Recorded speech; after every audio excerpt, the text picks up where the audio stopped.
director of the New Jersey Coalition for Bullying Awareness and Prevention, a networking organization formed in 2000 in response to the bullying-related tragedy at Columbine.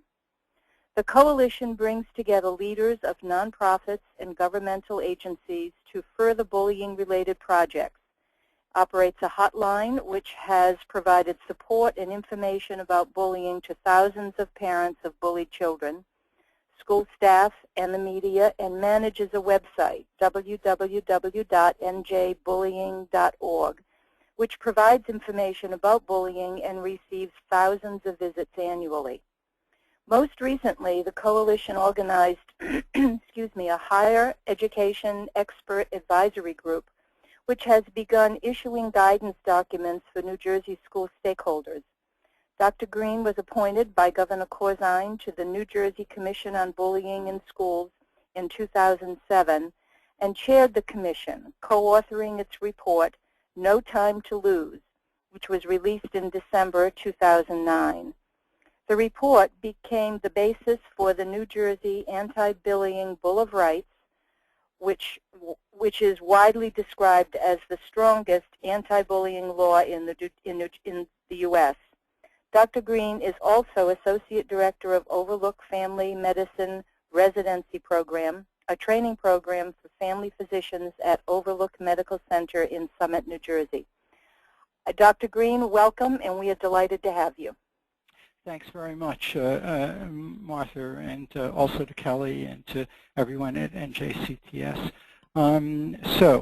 Hello to everyone there. You have you had my bio, so I won't introduce myself further, but just to emphasize that the website that you can hopefully see, njbullying.org, contains a lot of info, including a copy of this talk and the handouts that you have and much more. And the phone number there can be called anytime by parents or school staff, and subject to time available, some support and information provided. It's usually only me on the line. This is dedicated volunteer activity, not an official government project.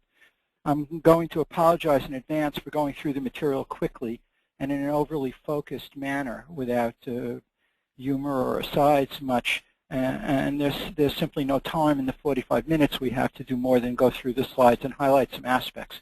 Then we can do a little bit more in Q&A. As noted, you can type in questions and also do questions through the archive site of NJCTS. Thanks for being here. I'd also like to hedge by saying that while I try hard to be familiar with how things are going in New Jersey, I don't have specific memorized detail about specific districts.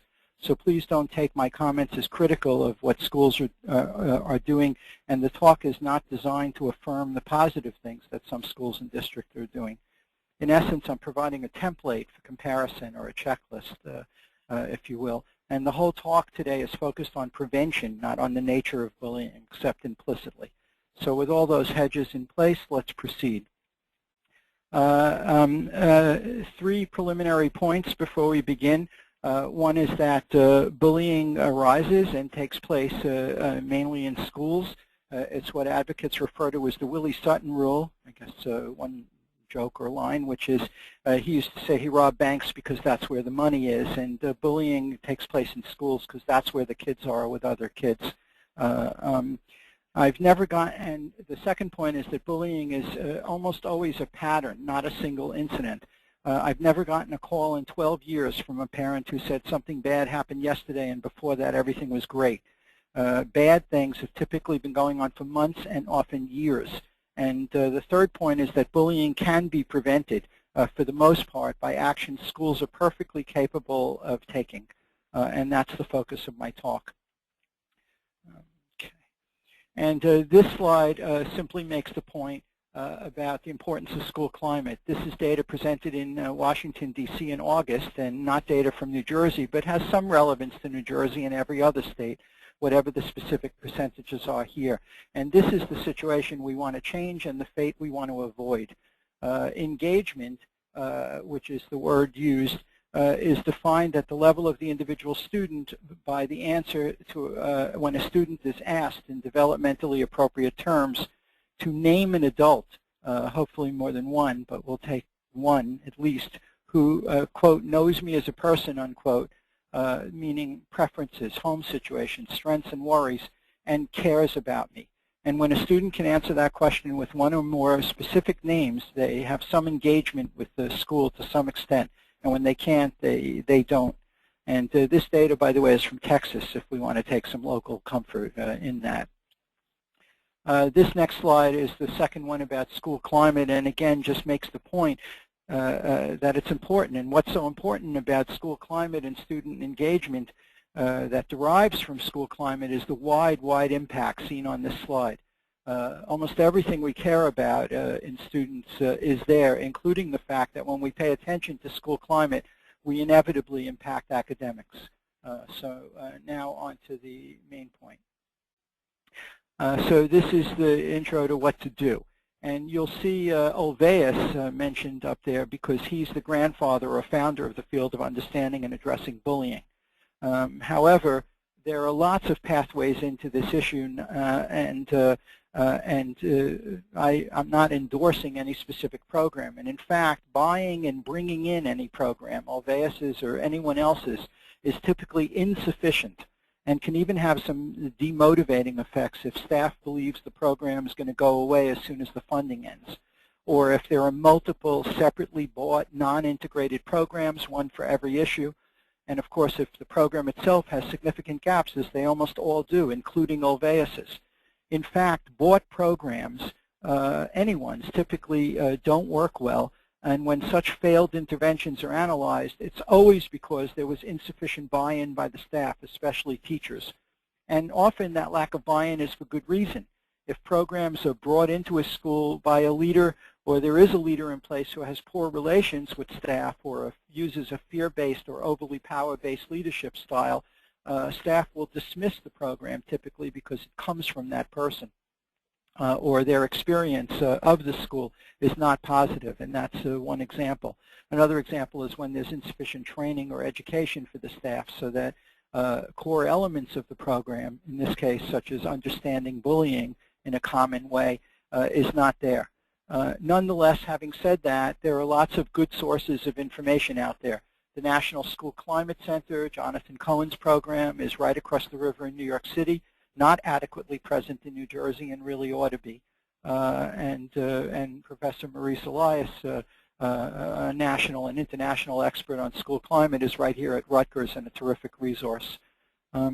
So when we talk about, just let me look at the, So when we talk about a whole school or systemic or climate approach, the key is these 3 points that are on the slide, which is that school is where bullying most arises and takes place, that what we need to do is change or strengthen the culture of the school. Culture is how we do things here, and that creates the climate of the school, which is how the school feels to those in it, how warm or not, for example. This slide is from Stan Davis, in my view, the most important anti-bullying advocate in the U.S. He's from Maine, and he has what I think is the most important anti-bullying program or project to study bullying right now, which is his wonderful Youth Voice project. You can Google it. It'll come right up. And that's a survey online that has input from about 15,000 youth across the nation. And you'll notice, and this is from youth, that the what does not work list is most of the things that kids are typically told in terms of how to deal with being bullied. And the what does work below that is what we're going to cover. That's just Davis's sort of version of the list. So let's go to the next one. So these next slides break down 7 or 8 elements that we talk about in terms of strengthening school climate. And after that, we'll go through the overview of school climate point by point as a reference for further discussion, and then make more specific additional points about what needs to go on at the level of the whole school, the classroom, and the individual children. And that's a 3-point approach to systems work, which is Ulvaeus's original, just one of his insights, and that schema is still used to talk about a systems approach. So the first point is about warmth. And climate, of course, is how the school feels to those in it. And warmth is what you're after in a school climate. Responsive classroom, a model of educators on the line are probably familiar with, which emphasizes meetings and greetings, among other things, has the right idea from an anti-bullying advocacy point of view. Consider, for example, every morning having all staff out front by the doors greeting students as they enter warmly, each one ideally greeted by name or some friendly gesture, or perhaps in some cases by another positive or specific word. Ideally, heard you did a nice job yesterday, or something similar, or even something innocuous, nice shirt, same color as mine, or just nonverbal communication, some positive gesture or a smile. And as I'm sure you have, I visited schools where no adults are out front in the mornings, and sometimes only guards and metal detectors, which might be needed, but definitely don't warm up the school. The next point is about positive staff relations and shared understanding. So shared understanding is that effort to get everyone in the school on a similar page in terms of understanding key issues. And positive relations is whether when the staff is standing together out front in the morning, whether there's a friendly spirit among the staff, and staff seem to like being there and like being with their colleagues. And you know, kids don't care whether staff really like each other, just like they don't care whether adults in their lives are existentially fulfilled or having meaningful lives. They want there to be, you know, politeness, respect, and a certain spirit of wanting to be present with them and in general. Adults in a school have to act as if these things are true all the time when they're at school, because kids are always watching, and they pay attention to that a lot. The next point is positive staff-student interactions, and this is just the parenting principle that I'm sure everybody on the call knows, the importance of catching our kids doing good and finding strengths in them to affirm, and sending them sort of out of the house positive, and just this quality of being engaging, showing caring and interest. The next point is about support and inclusion for all. So what do we mean by that? Well, the best way is to give you an example. There are over 500 high schools in New Jersey, and the total number of gay-straight alliances in those schools, or any similar clubs, or any official staff mentorship for lesbian and gay and transgender kids, and any official school participation in LGBT community activities is under 100 high schools, and very little, some would say almost nothing, below the high school level, as if kids younger than high school age didn't need that kind of support for different gender identity and expression. The fact is, every kid in a minority or perceived as being in one is at higher risk for being hurt. They all need increased support in school, and that includes all kids who are isolated or excluded on any basis, and we'll talk about that more in a little bit. This point about proactive education is especially relevant to youth with Tourette syndrome and anyone else with a noticeable difference or conditions. NJCTS, for example, knows that ensuring that kids and parents are aware of TS by providing education in school about the condition is critical and makes a huge difference in quality of life at school. But there are very few schools in which there's any proactive education of that kind. Often after incidents occur, there's some of that, but there's very little in advance, which is what proactive means. And the next point is about character education, social emotional learning, paying attention to the social and emotional statuses of kids, and social skills training. Those are all very important things that schools need to have in place, and New Jersey's a leader in those things. But universal means those things have to be available for all kids. The service learning and the community visits and exploration is not just for the gifted kids, and the social skills training is not just for kids in whom deficits are identified, but for all kids in the school. And the last point gets back to school culture, which is how we do things here, the norms in a school, even the branding, and expressed or affirmed in as many ways as possible, from posters to activities. Having made these points in general, now let's go specifically to how to enact these things. So this is, there are three levels: school-wide, classroom level, and individual level. And on the level of the whole school, it's critical to have administrative support. I referenced this before, and it's why the new law requires principal leadership and support of this. It's just a critical piece. Without it, you are much weaker in addressing these issues. And then you need a coordinating group of some kind, of which teachers are the most important contributors, but parents are also present and other staff. And that's to identify and bring in materials and conduit the training that's needed and make sure that the issue is sufficiently attended to and prioritized. And the law requires that as well for that reason. There has to be ongoing assessment of where and when and what type the bullying is in a school. And there are great instruments that can do that for you. National School Climate Center has the best one, in my opinion, the Comprehensive School Climate Inventory. But even at the level of the local school, this can be done. And it's important to do it, to generate data, to take a look. And of course, the law requires this in terms of investigating and reporting, but schools really need to do it beyond even on a local level what the law requires. And positive staff and staff-student relations are the things I've talked about. Proactive effort to identify all relationships. On your version of this, it may say incidents in relationships, but again, bullying is almost always a pattern, a relationship, a violent one it can be thought of. And proactive means that, and schools have done this, you can bring together popular teachers and others in a room, and they can write down on yellow stickies the names of many of the kids who are being hurt. This is information it's possible to identify. It's critical to supervise high-risk areas of the school. We know most of the places where bullying takes place, and what they all have in common and what makes them high risk is that they are insufficiently supervised. There isn't enough adult presence in these areas, and that needs to change, and there's ways to do that beyond even what staff can do, and we'll talk about that in a second. And there have to be rules and sanctions that are well known and thought through to everybody in the school community, from students through parents and staff. It's sort of like how we do things here. Again, culture. Involving parents is critical. In most schools, all schools to some extent really in the U.S., including in New Jersey, after 4th grade or by 5th, parents have disappeared from the schools.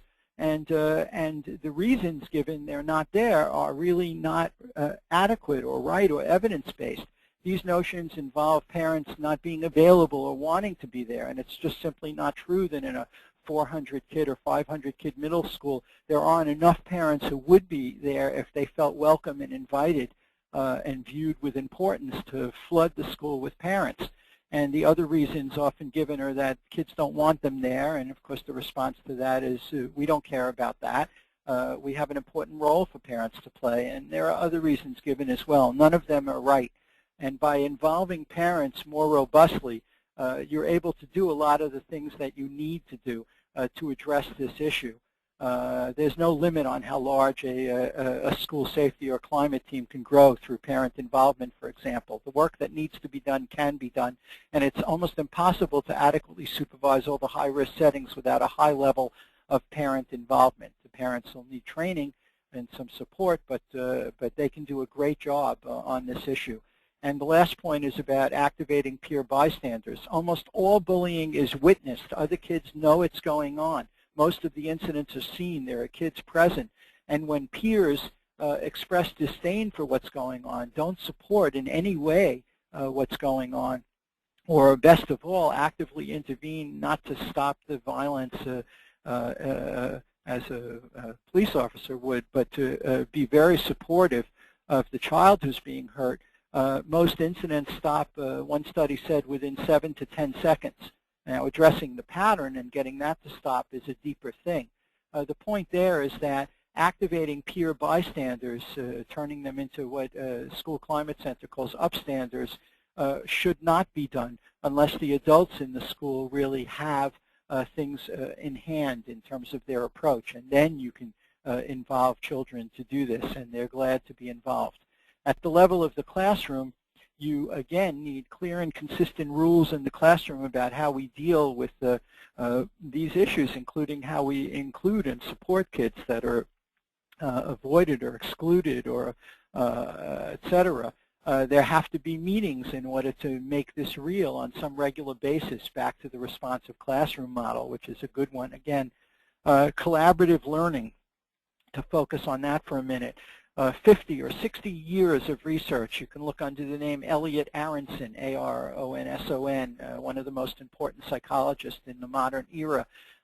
He and his students and others in psychology have clearly established that when schools use collaborative learning methods, Jigsaw, others, you get no drop-off in learning or academic performance, and you get a huge increase in inclusion and support that's provided to kids who are normally left out or hurt. And yet the percentage of learning that takes place in the United States in this collaborative way, including in New Jersey, is simply not high enough. And in fact, just this year, National Science Academy, other institutions that involve with science teaching criticized U.S. schools for not doing enough collaborative learning work, because that's the way most work gets done in the real world, especially the professional world, in teams, not individual effort alone. Proactive work on relationships is again that a point of noticing children being hurt, noticing exclusion, and addressing it, including in advance, not waiting for incidents to occur, but going in ahead, and we'll talk a little bit more about that in a minute. And again, that factor of parent involvement, including in the classroom. Parents and communities need to be seen as educational and supportive resources for schools and really reached out to. The average attendance at PTA and PTC meetings is abysmally low all across this country, including in New Jersey. You know, in a 400 or 500 kid school, there might be, 30 parents, or 40 would be a lot at the annual budget meeting and less at the other meetings. And somebody at the school needs to take formal responsibility for growing and energizing and marketing and attracting and just aiming for more parent involvement. And when that is done, by the way, these things grow and parents get more involved. It's easy to blame them, but they really need things done to engage them. At the individual level, you want to do these things.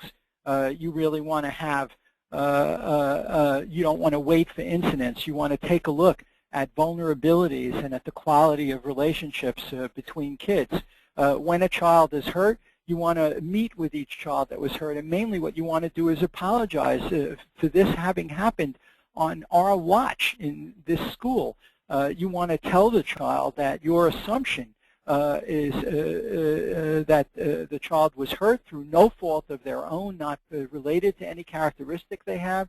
You don't want to have a defensive encounter in any way.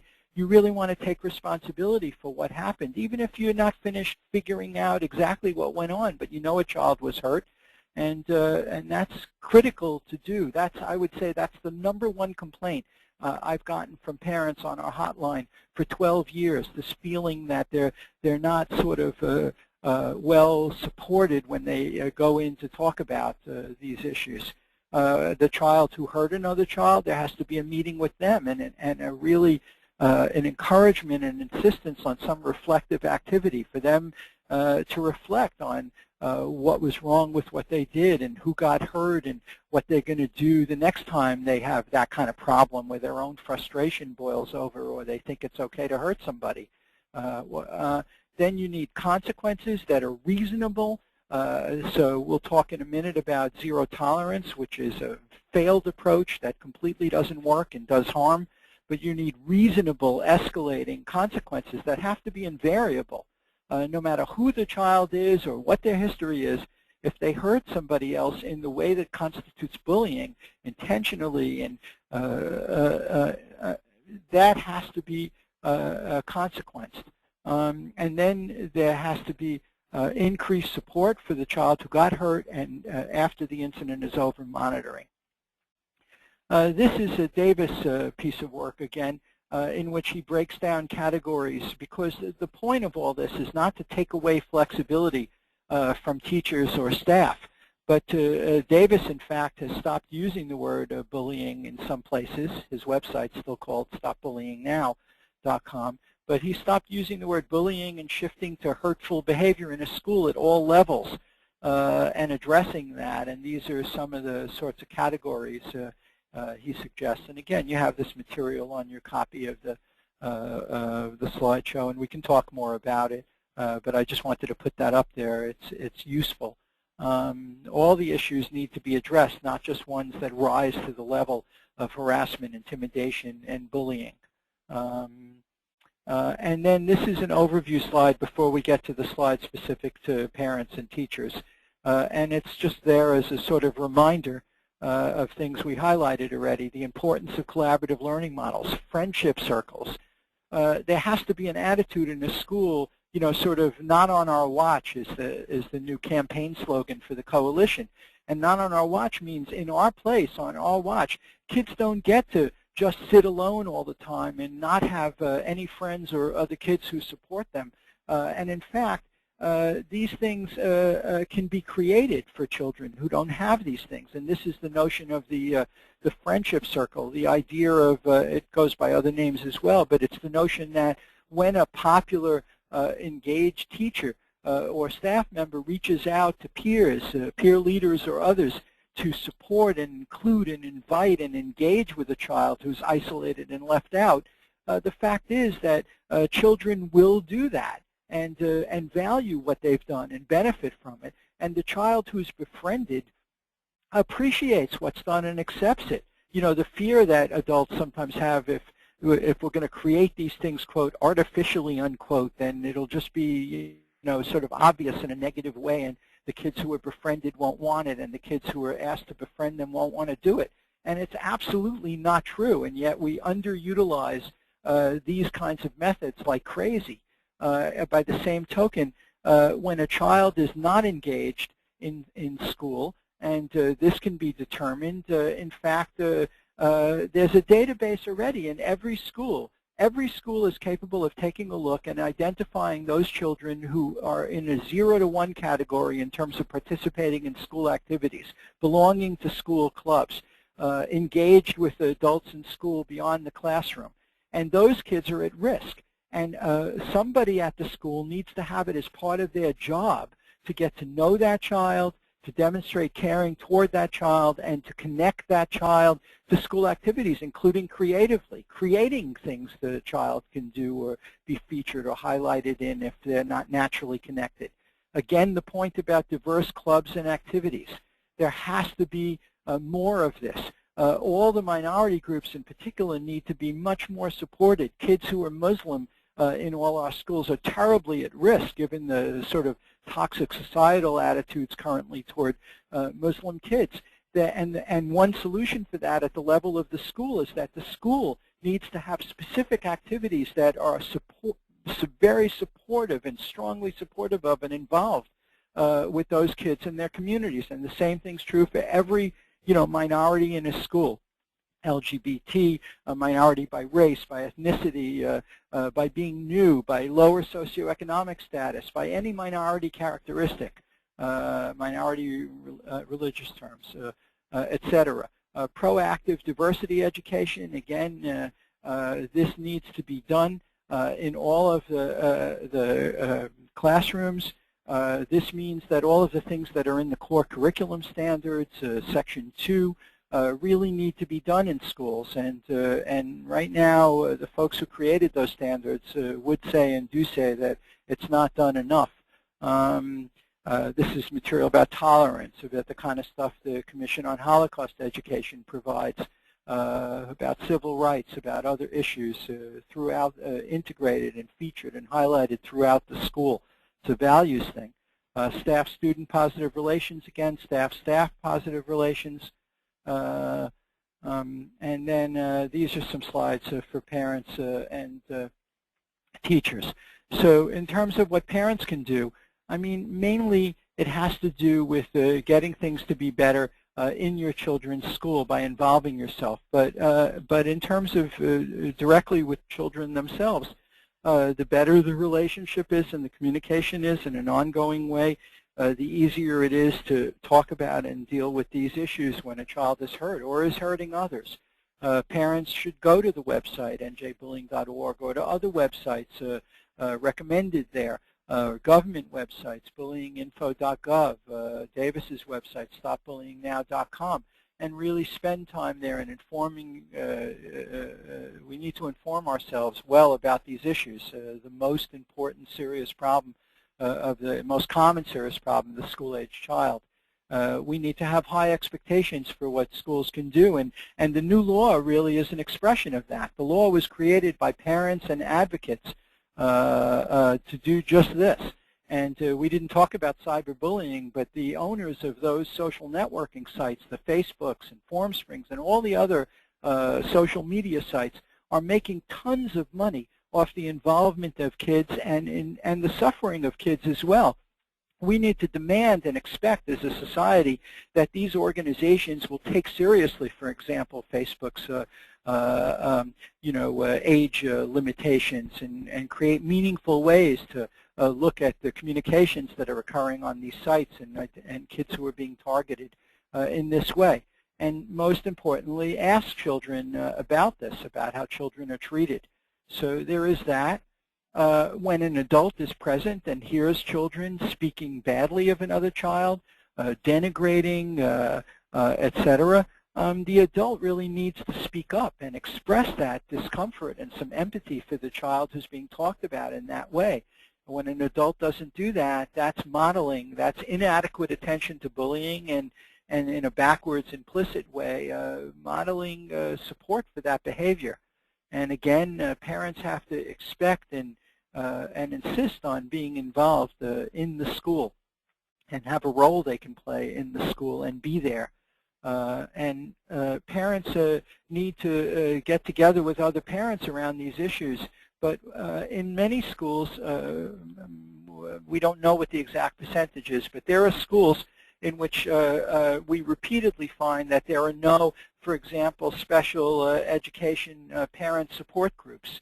And the school can't leave that alone. Somebody at the school needs to take responsibility for encouraging and developing and growing that kind of structure. It's critically important for parents of children with special needs, but all parents need robust peer parent supportive organizations.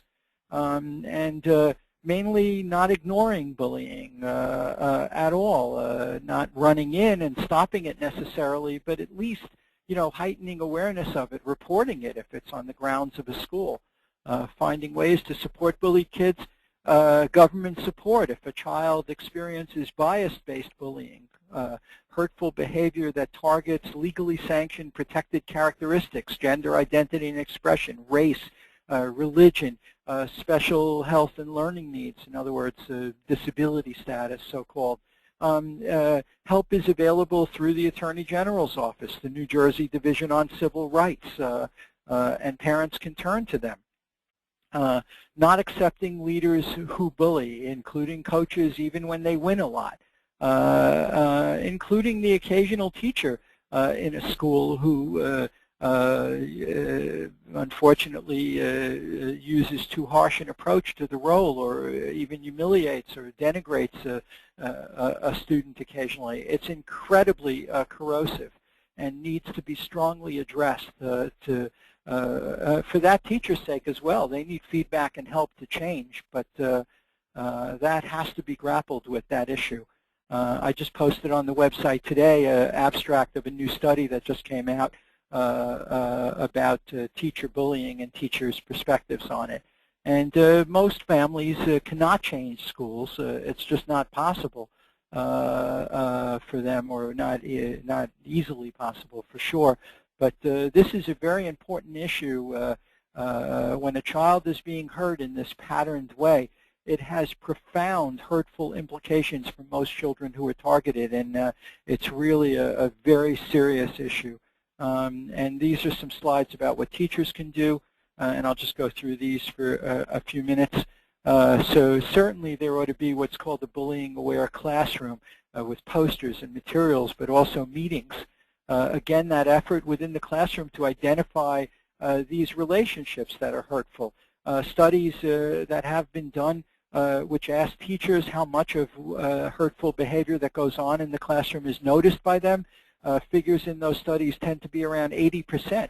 But when those same studies are done and ask children how much teachers notice of the hurtful behavior in their classrooms, the figures are more like 20%.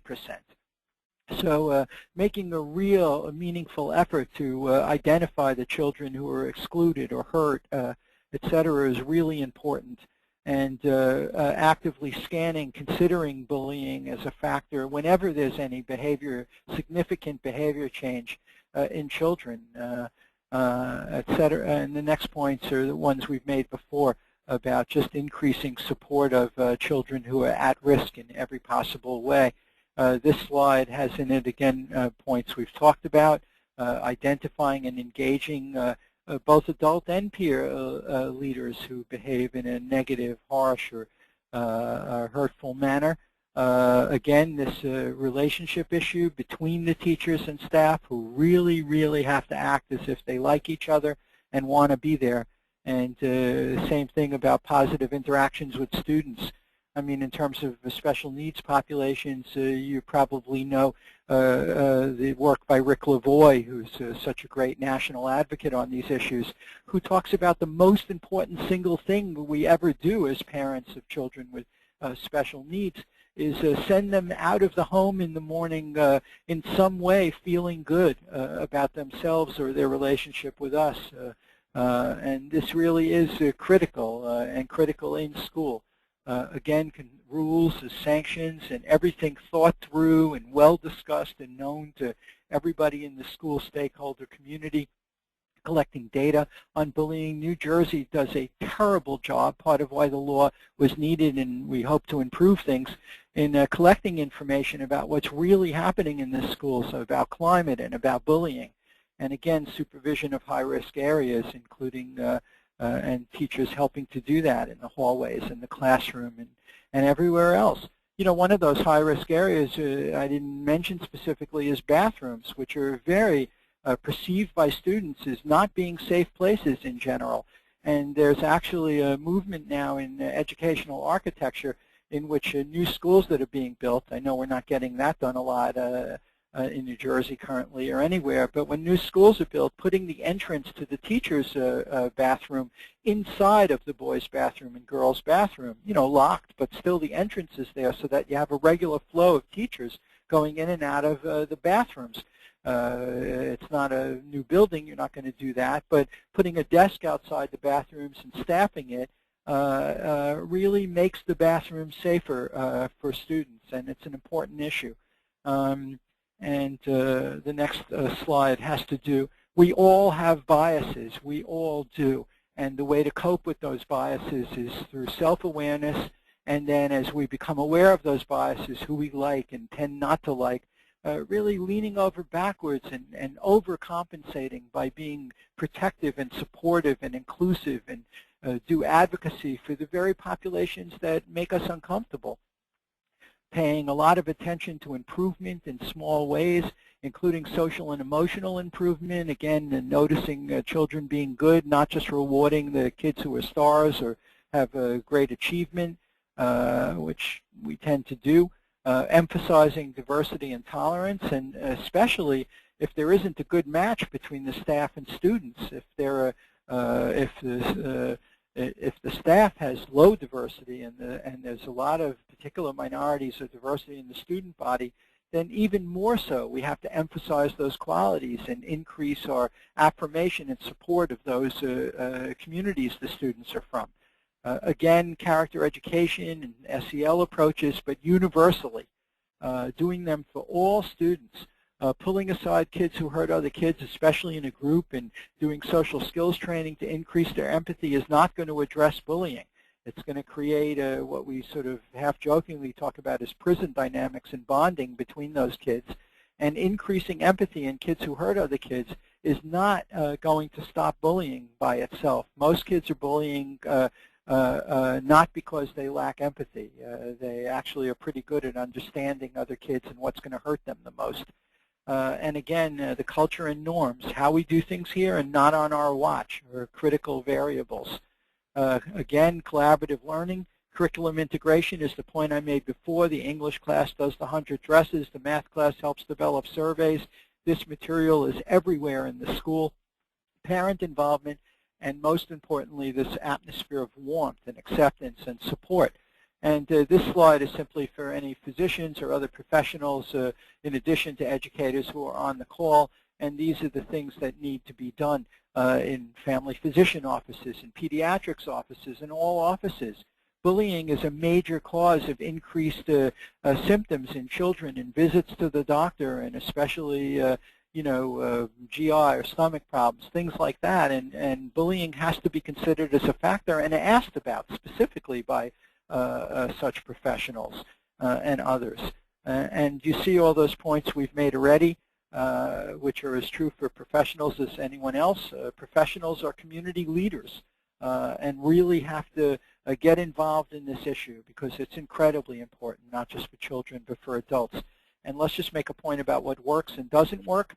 When we say systemic approach, again, it doesn't mean buying the Olveus program or any other program. There is some recent decent evidence for steps to respect, but nonetheless, it's not really about buying a program. When we say systemic, it's about operating on all those 3 levels I showed you and doing all of these climate sort of things that I mentioned or gave you examples of.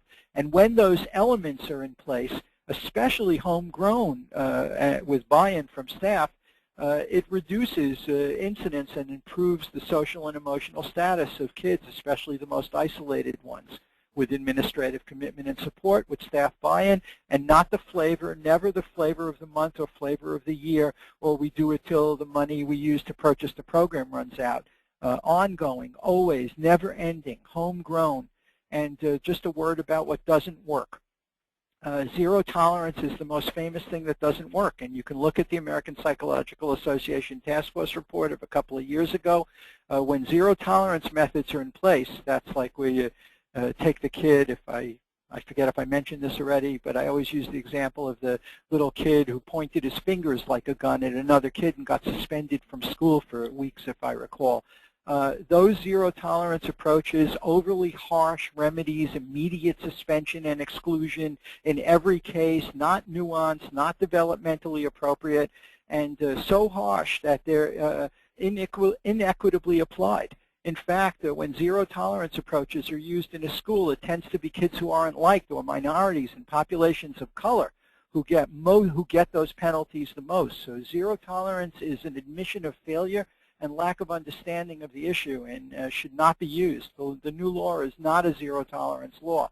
And again, the point about social skills training, taking a kid who's been hurt and taking them individually or gathering all the kids that have been hurt and doing social skills training after they've been hurt inevitably implies to them that something about them caused them to be hurt.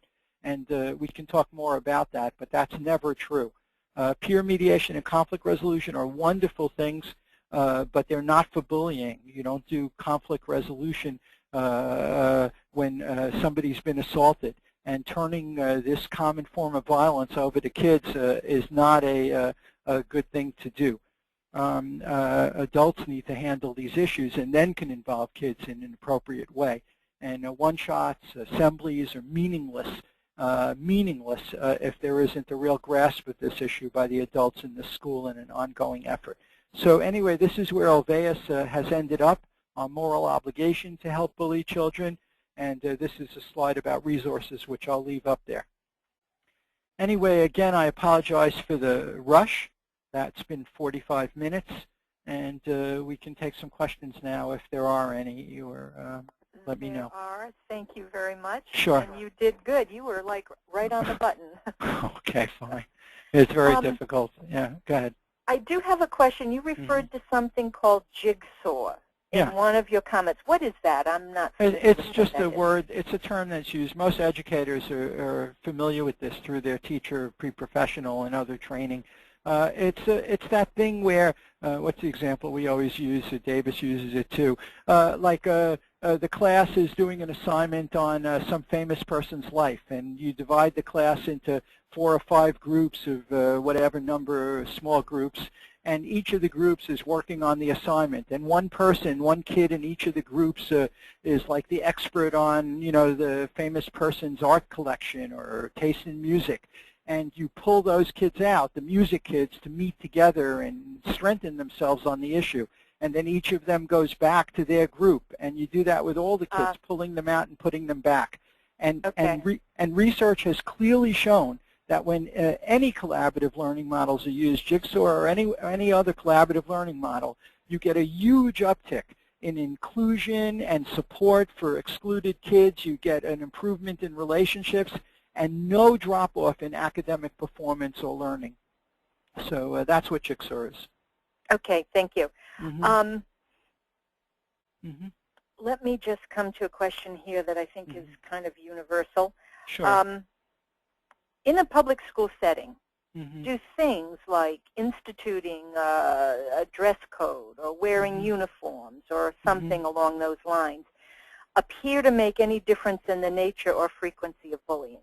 The jury's still out on those moves, partly because they're often studied in isolation and aren't likely to have an effect. In other words, if uniforms are the school's expression of itself as a community, and the warmth is there, and this sort of engagement and excitement about the life of the school is there, then the uniform can be an expression of that, and ideally kids themselves and parents and the community would be involved in the development of what the uniform is going to be.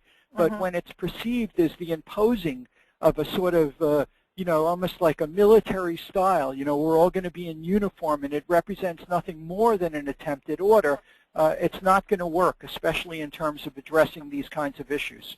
Okay, so it becomes more of a punishment rather than a unifying, bonding kind of thing. Yeah, attitude is everything, Okay. as it comes from the adults in a school. The adults are responsible for school culture and climate more than the kids are. All right.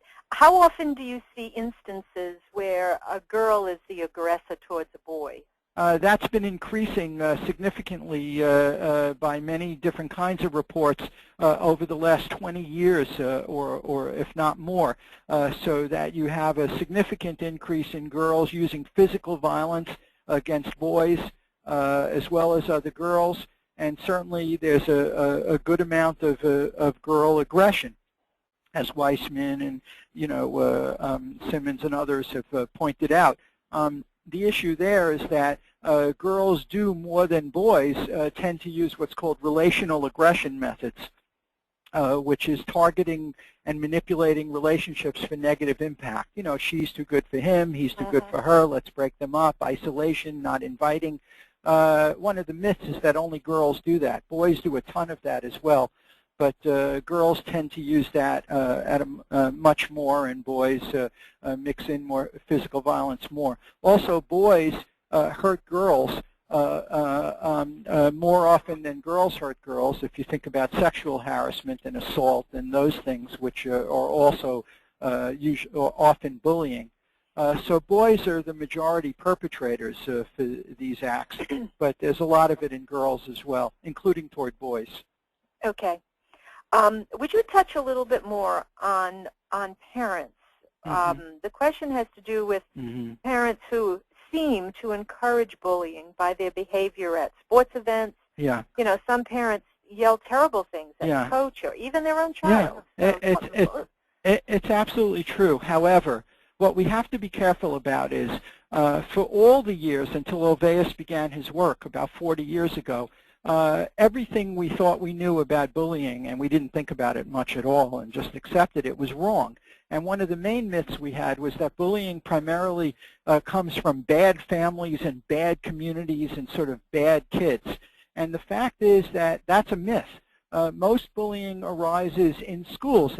Now, that's not to say that family modeling and behavior isn't important. It is.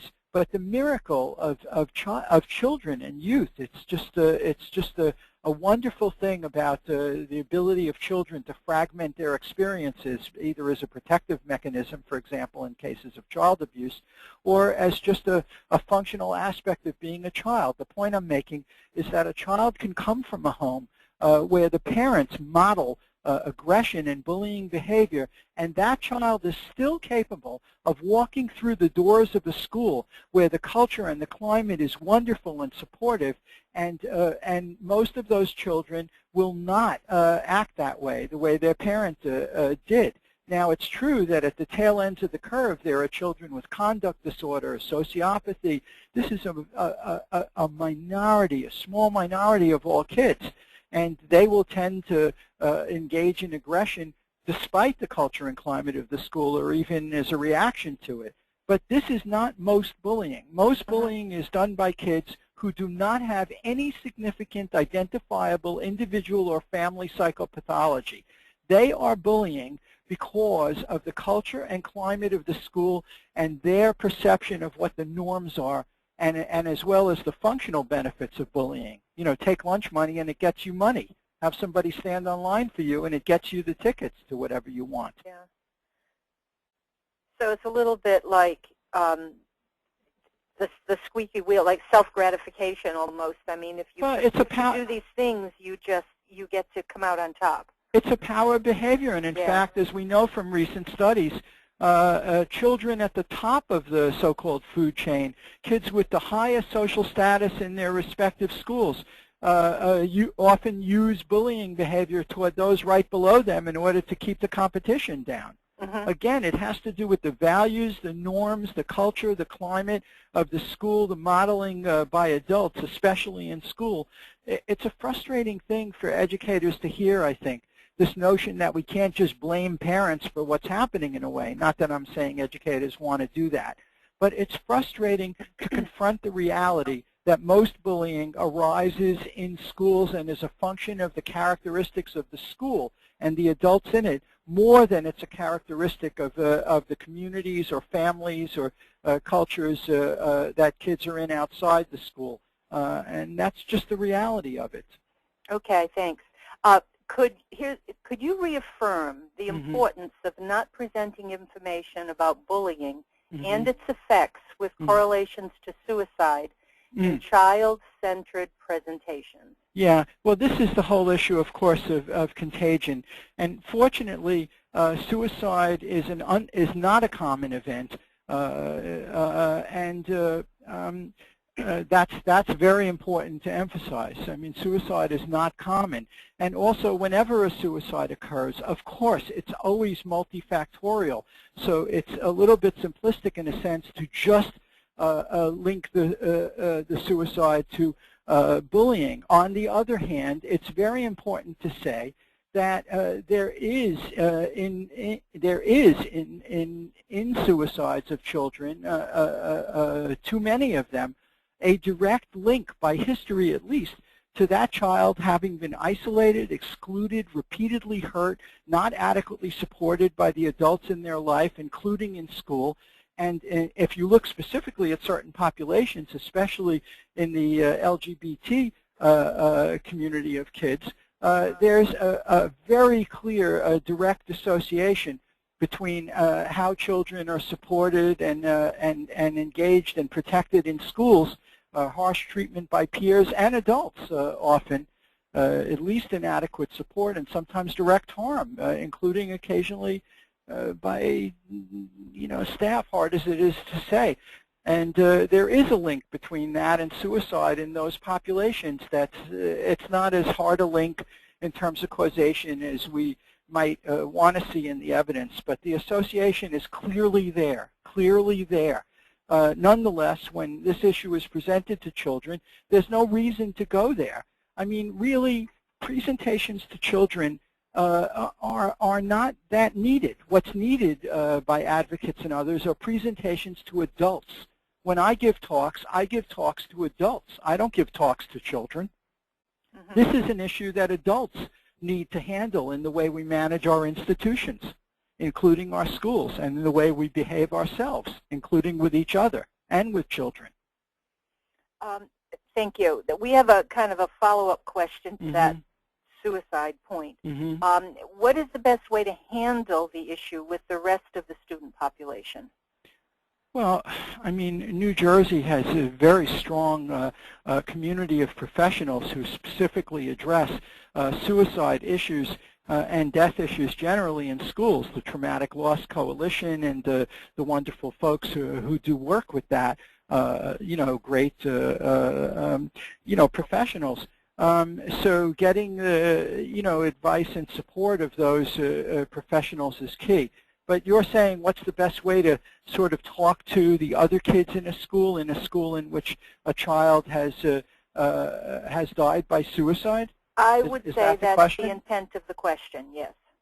I mean, I don't think it's right for me to go into that here because that's a specific, I mean, I could address it wearing other hats that I wear, but in the context of a discussion of bullying, I think you should reach out for even more specific expertise, for example, to folks from the Traumatic Loss Coalition. I can give you names and references and referrals to those folks.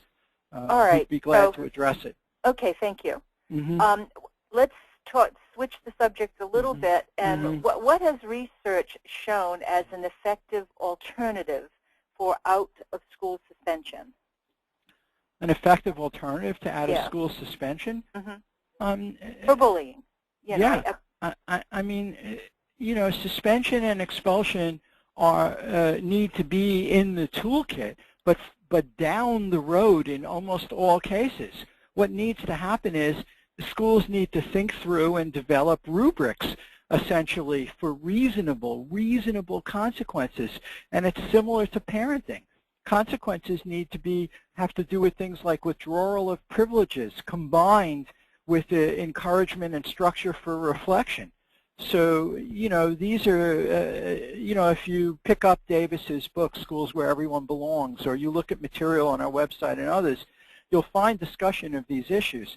But the key is not which penalty is the alternative, but that the school community, starting with the staff, discusses and works out for themselves what a reasonable, you know, sort of a rubric of consequences. You know, first incident in which the harm is this level, this is the consequence that gets applied. Second incident, this is the consequence that gets applied. You know, this level of harm even in a first incident, and this is the consequence that gets applied, up to and including involvement of law enforcement, depending on what the incident is. The point is not to, you know, what alternatives. The point is that there have to be developed these, they're not alternatives to suspension and expulsion. That's there in the toolkit toward the end of the row. It's just doing consistent, invariable things up to that point. And that's the last resort point rather than the first resort. Well, yes. I mean, depending on what the incident is, it's possible to envision, you know, incidents so egregious, you know, that it seems, you know, important or necessary that, you know, suspension or even expulsion should take place. But these are not, you know, go-to consequences for almost all, you know, bullying. This is tail ends of the curve stuff. Okay. We touched just a little bit on cyberbullying, but it's showing up in a number of our questions. Okay. So, I can talk about it. Can you talk about that a little bit for school system to control it, because it often occurs, obviously, off school grounds. Yeah. Well, don't forget that one of the great things about the new law is that it clarifies that issue, and you know, and as it should, says that schools have to take into account off-school grounds bullying, including cyberbullying. And here's what makes that good and what makes it, you know, absolutely logical. The myth about cyberbullying, of course, is that cyberbullying takes place somewhere far off, you know, unrelated to what's happening in school, similar to fears, overblown fears of you know, abuse by predation and adult predators from across the globe or wherever. And the fact is that almost all peer harm online occurs between kids who know each other from the same school buildings and the same communities. And typically, electronic forms of bullying either precede, and not by much, or follow, close after, in-school negative behavior and relationships. So when cyberbullying occurs to a student, typically from students, what needs to happen is that the school needs to take that as a spur to look at to look at that relationship and look at that child and see who's hurting them. And what will typically be found, if it's bullying, is that there's a relationship in the school, and the kids that are hurting that child are very close by. So that's the most important point to make about cyberbullying. The other point worth making, which I actually made already, is the fact that the social networks I mean, it's not just me alone that would sort of criticize them on this basis. So one of the great things about New Jersey's attorney generals, Ann Milgram, certainly before Paula Dow understands this, and Cuomo in New York and others beforehand, that these social networking sites, these internet, companies, are basically profiteers to some degree off the suffering of children. And that needs to be confronted by the community in a strong way, and they need to be expected to manage this issue better. I mean, if the entry level for a Facebook account is 13 or 14 years old, and yet there are millions or whatever the number is, we hardly know, of kids who have these accounts underage. It's the responsibility of those organizations to come up with methods, they're certainly capable of doing it, that prevent kids below certain ages from having the accounts, or create mechanisms that build in better monitoring of what's going on. I mean, these are things that the community needs to expect these companies to do, and that's an important aspect of the cyberbullying phenomenon. Having said that, it's important to say that electronic forms of bullying are the fastest for all we know, and there have been some studies from Pew and other entities. Hindur and Patchen are the big names in this area. Nancy Willard is good on these issues, and we do have evidence that these electronic forms are the fastest growing, forms of hurtful peer behavior. Again, though, not to buy into the myth. Most of this is related to in-school, in-town, in-building relationships, and that's why schools must address it and take a look at it. Okay. What advice do you have for the school managing a bully when the parents are suspected of abusing the child? And so this is a pretty tough question, so it may be more than you want to go into. No, it's okay, yeah. So you've got an issue going on here where parents are suspected well, the quick of abusing. answer to that is, the first part of it anyway, is that certainly if anyone at a school suspects that parents are abusing, whatever the staff means by that word, it really neglect or abuse would be the entire phrase. The school is obligated to contact the Division for Youth and Family Services. I mean, that has to be done. I mean, all professionals are responsible for reporting suspected abuse and neglect to the state agency designated to look into these issues. Now, so that's one part of the question. What's the next part? Well, that was basically it. What advice do you have for the school managing the bully when the parents are suspected? So there's nothing really to discuss here. Oh. Really, the school should report it. End of discussion. If the school thinks the parents are neglecting or abusing the child, then certainly there has to be that involvement outside the school that's turned to.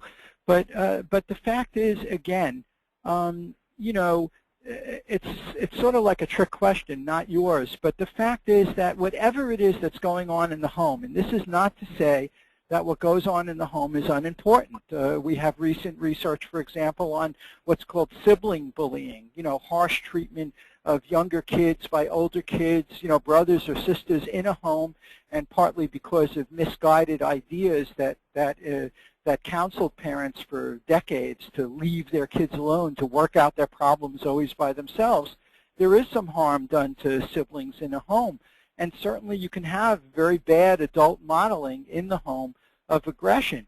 But nonetheless, such kids are capable of changing within the context of a school that has a strong culture and approach to these issues, using the same methods that we talk about for helping kids who do bully, the combination of invariable, reasonable consequences that escalate reasonably, combined with encouragement and structures that support reflective activity. It's interesting. You just touched on something, and we really haven't really discussed that at all, but the idea of sibling bullying and how it can be a huge problem, and spills over and the parents, you're right, kind of just turn a blind eye a little bit because, you know, they'll love each other in 10 years, but meanwhile they want to kill each other. In fairness to parents, you know, there's a whole industry, including fellow professionals, you know, from, you know, my field, that and others that have been giving parents all kinds of advice over the years. And there was a very strong trend in American life and advice giving to parents that really urged them to leave kids alone at all costs to sort of like work things out between themselves. And, you know, you know, this is something that parents actually do need to pay attention to. There needs to be a culture and climate and consequences and rules, you know, in the home that that express a value that says we protect those with less power, which certainly would be a younger sib in most cases. We don't hurt, you know, people that we're stronger than. So anyway, that's probably not an adequate answer, but it's an answer. Okay, well, it's something that, you know, I think shows up without a lot of light being shown on it. Yeah, it's a problem. All right, I think we have time for one more, and I have a question here about research. Okay. Has shown that, or has research shown that involving children in formulating fair school rules is a good idea, and should it be promoted in the school? Like, should they be part of these groups and committees? Absolutely, 110%.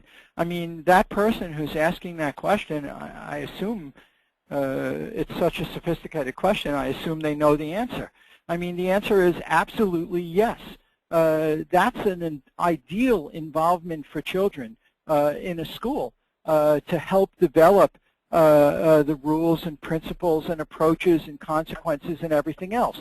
At the same time, it's not left just to the kids. You know, this really needs to be a community-wide process. You know, one of the things that's so beautiful about the National School Climate Center approach and its instrument, the CSCI, is that they insist when they come into a school on obtaining the response to their survey from all the parents and all the staff and all the kids. And they really make a very heavy structured effort to obtain that. So yes, you want involvement by everybody in these issues. And the more involvement you have, the more buy-in you have. And in the process, the more you're communicating school culture and values and norms. Well, that's what I was thinking, that you get buy-in from the kids when they feel like they're involved in having to do something about the rules. That's exactly right. Involving kids in all these aspects of schooling is critical. But educators really see, the thing about addressing bullying is that you know, on one level, there's some rocket science to it in terms of, you know, the research, because we only are 40 years in, and in the U.S. we only started paying serious attention to this issue after Columbine. So to think that we're, you know, even 20 years and we're less, we're, you know, Columbine was April 20th, 1999. To think that we're 12 years in to studying such an important issue from an academic point of view, it's as if we were beginning to do stem cell research or cloning, and the issue is a lot more complicated, in my opinion. So we're very far from having the adequate study of this issue. At the same time, the other side of it is most of what it takes to address these issues are things that educators really know how to do and are capable of doing. And so that's the beauty of addressing this. You know, this can be addressed much more effectively starting, you know, tomorrow morning. And the other beauty of this issue, and there's research that supports this very strongly, and I showed you a slide on that at the beginning, you know, an overview, which is that when schools address this issue adequately of climate, of protecting and supporting and engaging kids, it takes care of so many of the other problems. If tomorrow morning every school in New Jersey stopped teaching to the test, if we got rid of the, you know, the unnecessary annual academic testing that obtains results that aren't even used and spends millions of dollars on unnecessary programs, and instead just started taking adequate care of this issue, test scores would shoot up as if they were attached to rockets. And this is the point that needs to be gotten across by the community to school leaders, and legislators actually are getting pretty good at getting this. But we need to continue to get the message out. Well, I think we're going to end it there. You've set a very high bar here. So Okay. I think that's a fine way to end. Okay. Thank you very much for your presentation tonight, Dr. Green. Much Sure, appreciated. appreciate it. Thanks very much. Okay, bye-bye. Thank you for joining our webinar on Beyond the Incident Preventing Bullying. There is an exit survey which we need everyone attending to fill out. The discussion board is open now and available for the next 7 days on the NJCTS website for any additional questions that were not covered in tonight's presentation. That website is www.njcts.org.